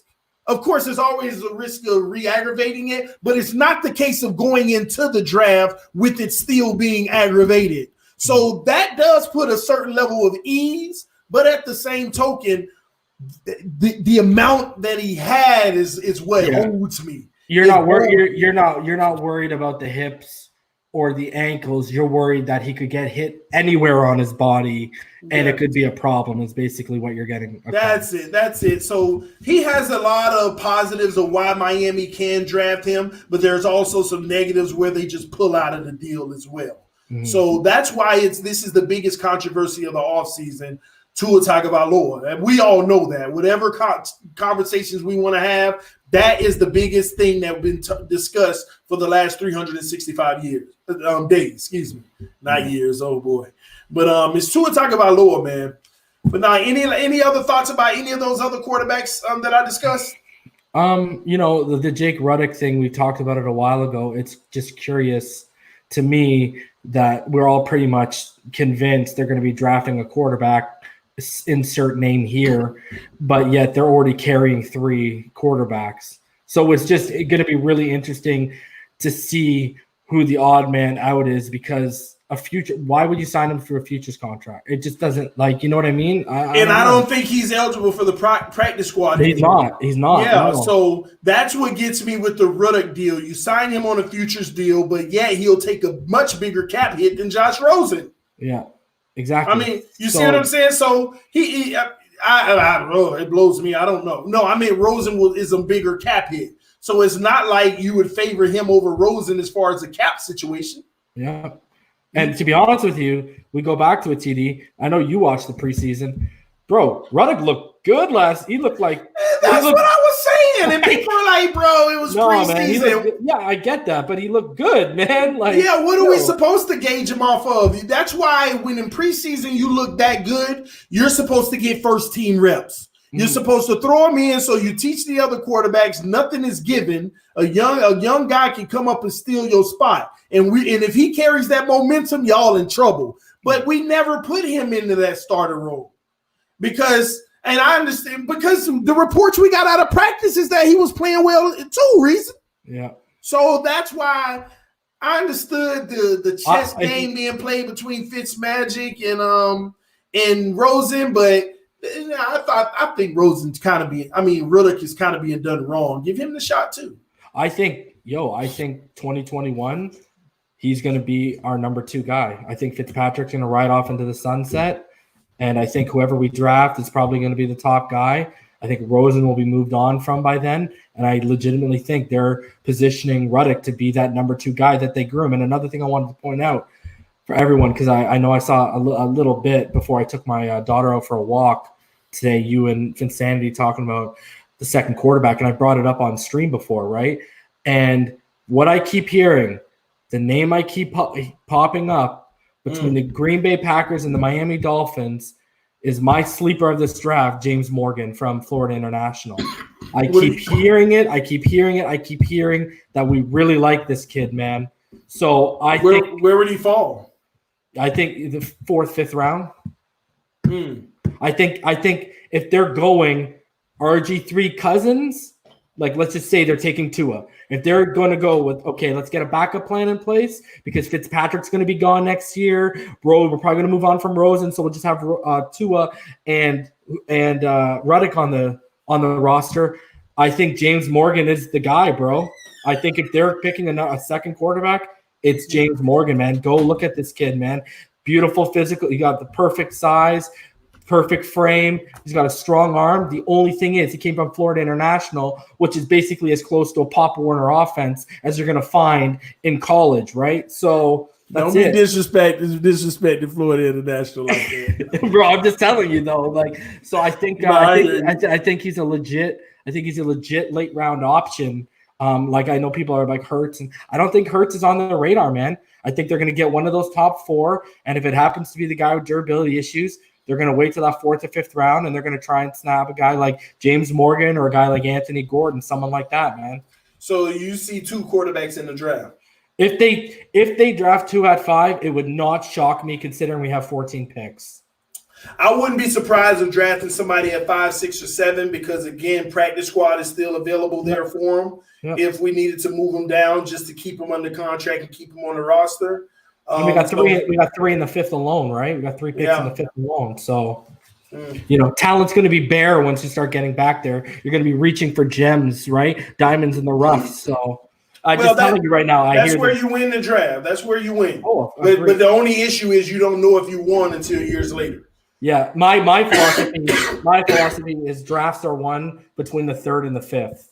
That's where, and then with your UDFAs that you sign after, usually you can find guys with character issues that kept falling. But man, I'm hearing Green Bay and Miami really high on James Morgan out of Florida International. So just something for everyone to keep in mind. But yeah, man, I just wanted to come in here, put in my 2 cents, and I appreciate it, man. And don't forget, drop the link in the comment section if you can for the channel so that everybody can make sure that they remember to go over and subscribe to the channel, man. I appreciate your love as always, bro. Thank you, brother. Have a good one, eh? You too. And another thing, guys, that Reason said whenever it comes to Ruddock being the official backup next season, and we move on from Rosen. Again, I believe that could happen, but I think Rosen's still going to get that shot. He's going to have to compete with whoever we bring in, and it's his opportunity to beat out Fitzpatrick and whoever that guy is this season, and Rosen can still have a future with this team. Not sure if it'll happen, but the chance is there.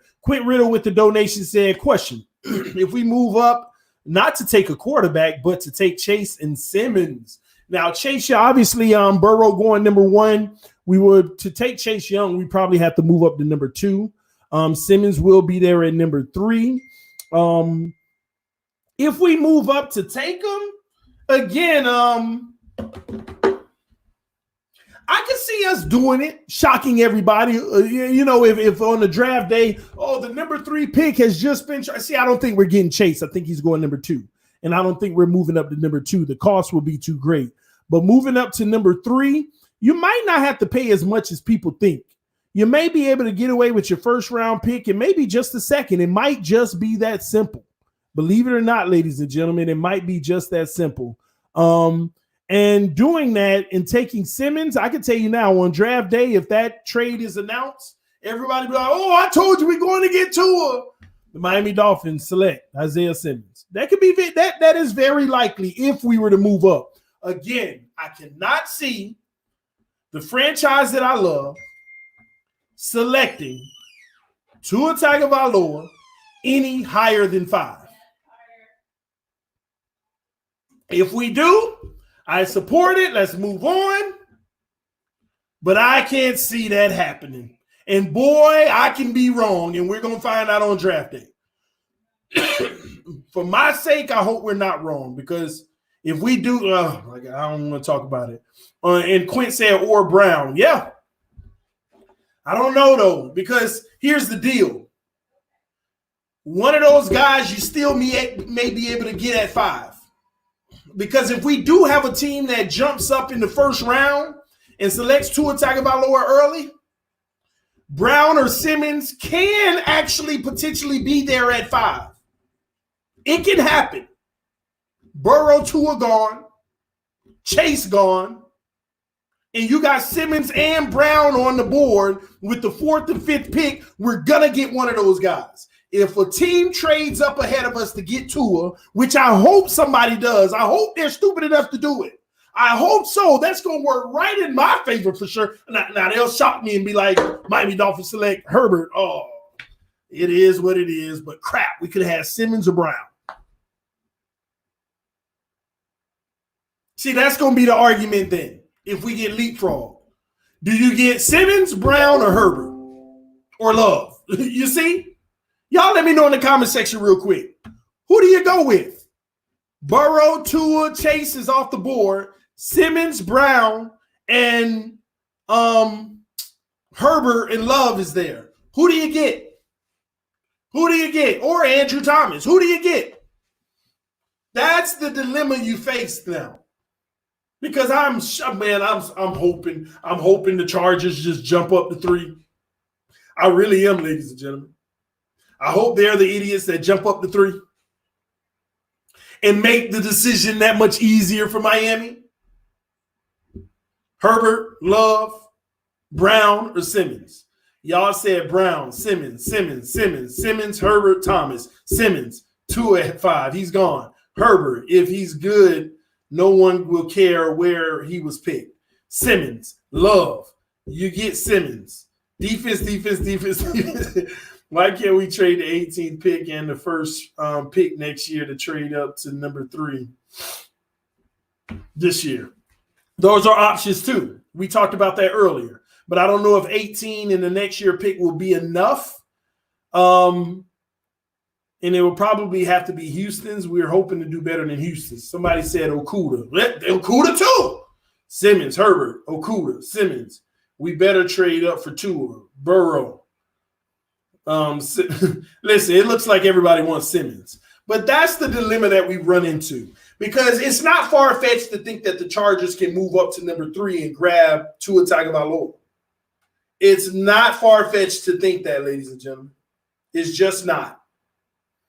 It's not. And me personally, I'm hoping it happens. That would be Christmas for me. Well, actually, again, if we draft Herbert, it'd be like, oh, okay, we got the project that we believe in at 5. But I hope that it ends up being thank you. Yeah, a little bit. I hope that it ends up being we get one of those impact players, guys. But we got one more guest before I get out of here, is Chef Judah. Everybody else backstage, I'm sorry because I have to get out of here real soon. I just wanted to bring the homie in. What's up, Chef Jude? What's up, TD? How you doing? I'm good, man. Talk to me real quick, man. What's going on? What's your thoughts about this quarterback situation? Shoot. I'm with the quarterbacks we got. If we do get, it's always said, I I'm going to support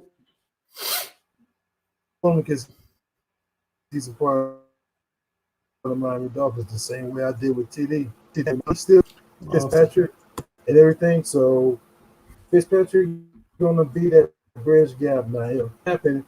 It's going to end up being Rosen. Now, my thing is, did he complete that? Flores said he completed the list that he gave him. The question is, are we going to be able to see what he did in preseason when we get to the training? And is he going to really show us that he's taking the next step as being a leader and taking his team by storm? Now, if we get to it now, he already heard that, Ross did say he would want to get a quarterback this year. My owner tells me that, you better be pushing your behind off on the football field, working behind off, do what you do, take the extra look. I'm here. I heard everything you said about Ruddock. I don't know that much about him, but so far he's been sitting back for a while. And I remember he was playing with the Lions. Yeah. But if we do have the opportunity to get to see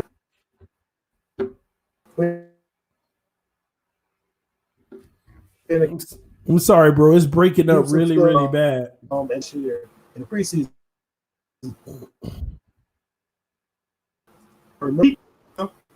I'm not.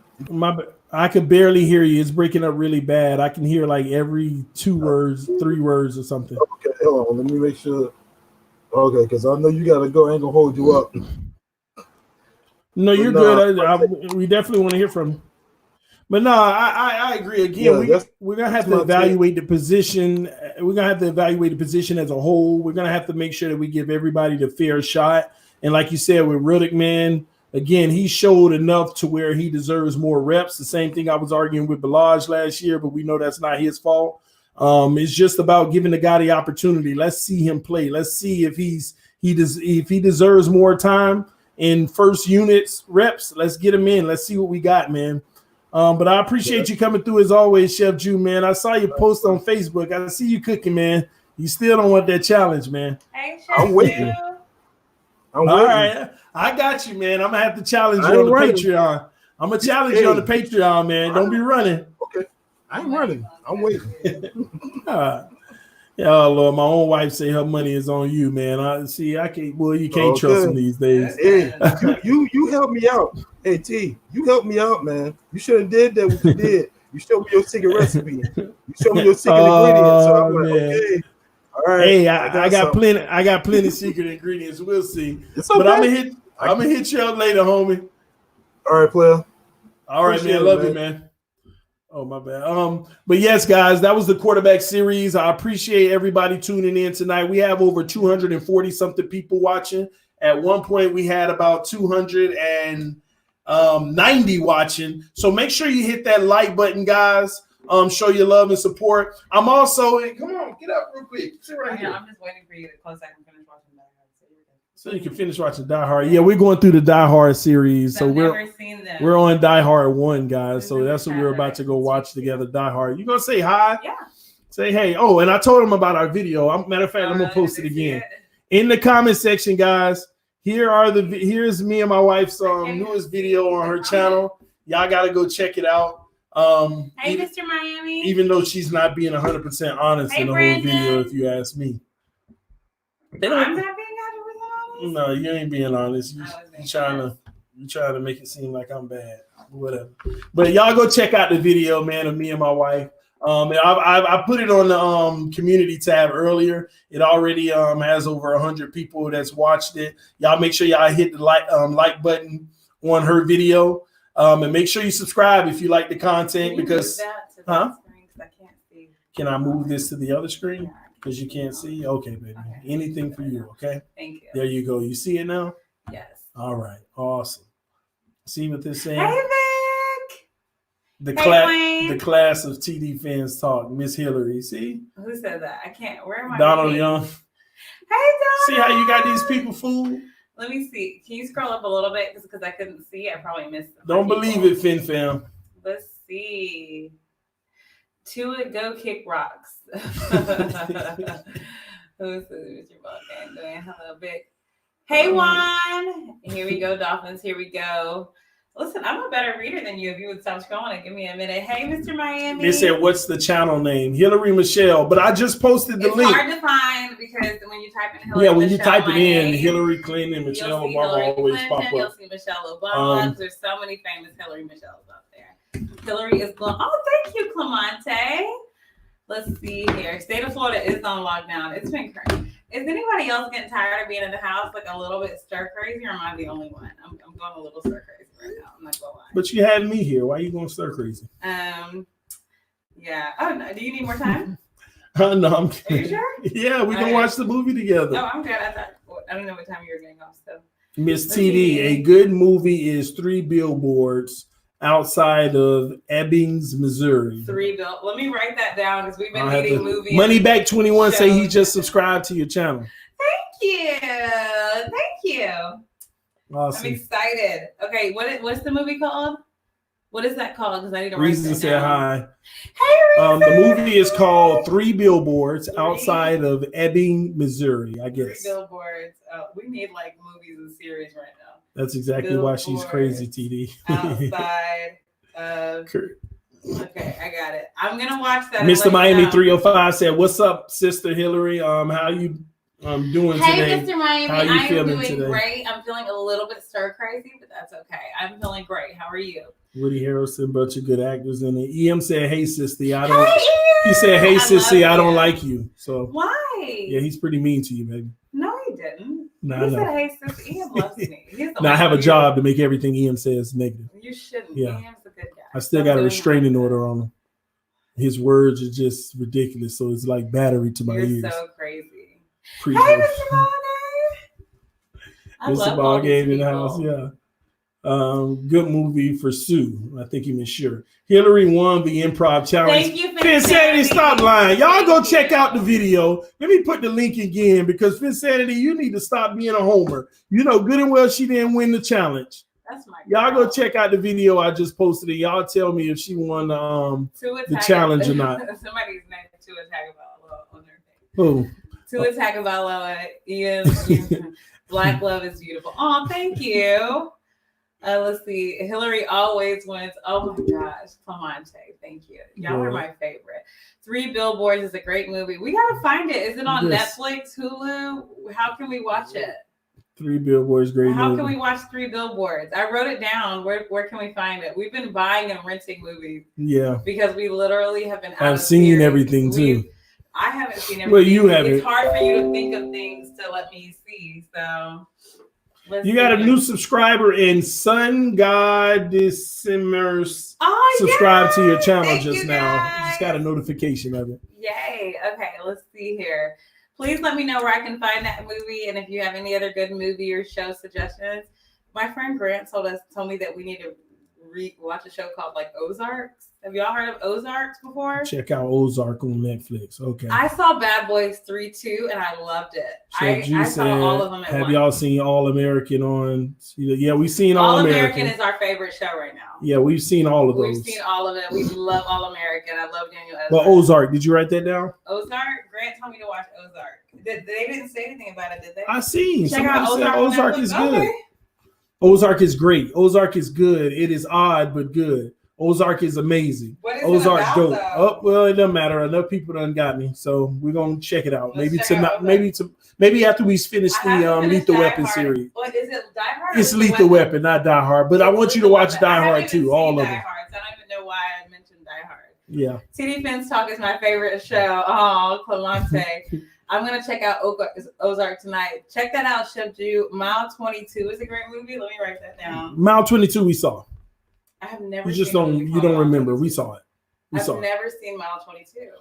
Okay, just write it down, and when I show it to you, we saw it. Okay, I promise you. We did. We didn't. All right, Google it now. All right, Miss Hillary, this was a good TD Fins talk. Your hubby was on point with the QB roster breakdown. Whoa. I'm set now. Who I want for the NFL draft. Mr. Carter is the man. Take care of God bless Carter. Oh, all right. Oh my God. Did y'all see the video of my son? Oh my gosh. Did they know what happened? Some people saw it. Some people not following me on Instagram. You ought to play a clip. Yeah, if you follow me on Instagram, you'll see. Go see my son. Oh, it's just embarrassing. Anyways, what does it say? Stay prayers up. Keep God number one. Thank you. Always. Watchmen. Someone said Tua is a bust. Is Tua a bust? You don't know if somebody's a bust until they come in the league and become one. So that's just unfair for them to say. Awesome stream to you. I don't dislike him. I just don't like him for the Miami Dolphins this year at number 5. He wants to be a Cowboy. I hope they want him to be one. I hope they want him to be one. I'm just, the Cowboys are canceled. Remember how I canceled the Thanks, Cowboys? Vic, man. Say I love you, TD and Hillary. Thank you, Vic. All right, man. You ready to get out of here, babe? Y'all hit that like button, and last time I'm gonna put it in the comment section. Y'all go check out the links that I'm putting in the comment section. We'll check it out. Okay. And any other show suggestions before I leave? Trick Daddy DJ Khaled restaurant is shut down. Really? We're gonna go there the next time we went to South Florida. Yeah, we were gonna try that out. The likes, please. We like TD and want more. Aw.